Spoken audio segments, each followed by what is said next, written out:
Hello students, dictation 5 second बाद शुरू होगा। स्टार्ट।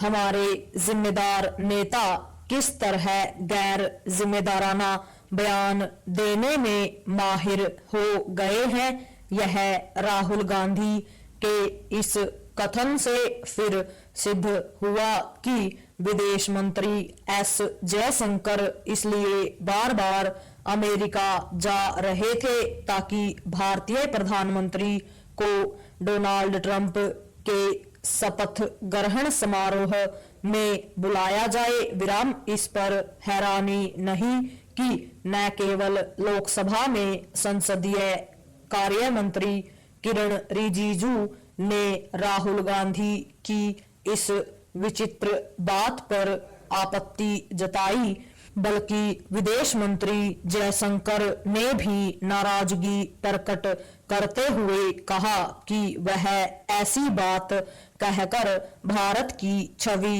खराब करने का काम कर रहे हैं। विराम। उन्होंने यह भी कहा कि राहुल गांधी के झूठ का उद्देश्य राजनीतिक हो सकता है, लेकिन वह विदेश में देश को नुकसान पहुंचाने वाला है। विराम। इसमें संदेह है कि विदेशी मंत्री के प्रतिवाद का राहुल गांधी की सेहत पर कोई असर पड़ेगा और वह मिथ्या बातें करने से बचेंगे। विराम। संदेह का कारण यह है कि वह प्रधानमंत्री के रूप में नरेंद्र मोदी को कोई महत्व नहीं देते। विराम। आखिर यह किसी से छिपा नहीं कि वह उनके खिलाफ तू तड़ाक वाली भाषा का उपयोग करते रहते हैं।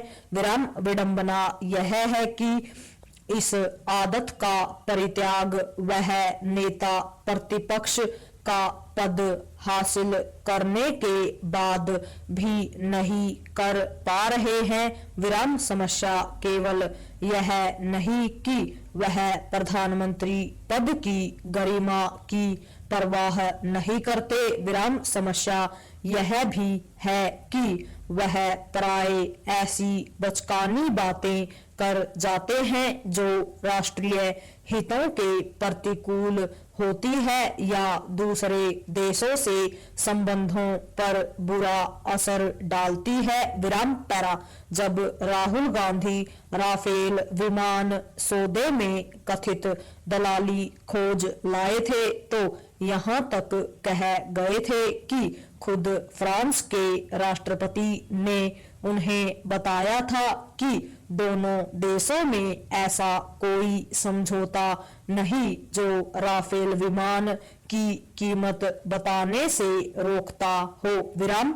उनके इस झूठ का खंडन फ्रांस की सरकार को करना पड़ा था। विराम। इसी तरह डोकलाम विवाद के समय वह विदेश मंत्रालय को बताए बिना चीनी दूतावास जाकर उनके राजदूत से मिल आए थे। विराम। यह बात जब सार्वजनिक हुई तो कांग्रेस ने पहले खंडन किया, फिर यह बेतुकी सफाई पेश की कि वह विवाद की वजह समझने चीनी राजदूत से मिलने गए थे। विराम। इसकी भी अनदेखी नहीं की जा सकती कि जम्मू कश्मीर से अनुच्छेद 370 हटाए जाने के मोदी सरकार के फैसले की राहुल गांधी की अनावश्यक आलोचना को पाकिस्तान ने अपने पक्ष में भुनाने का काम किया था। विराम। अब भी वह सीमा विवाद पर चीन की बातों को अहमियत देते हैं और भारत सरकार की जानकारी पर यकीन नहीं करते। विराम। यह समझ आता है कि वह घरेलू मुद्दों पर सरकार को घेरे और उसकी आलोचना करे, लेकिन कम से कम ऐसी निराधार और मनगढ़ंत बातें तो न करें जिससे प्रधानमंत्री पद का उपहास उड़े। पूर्ण विराम।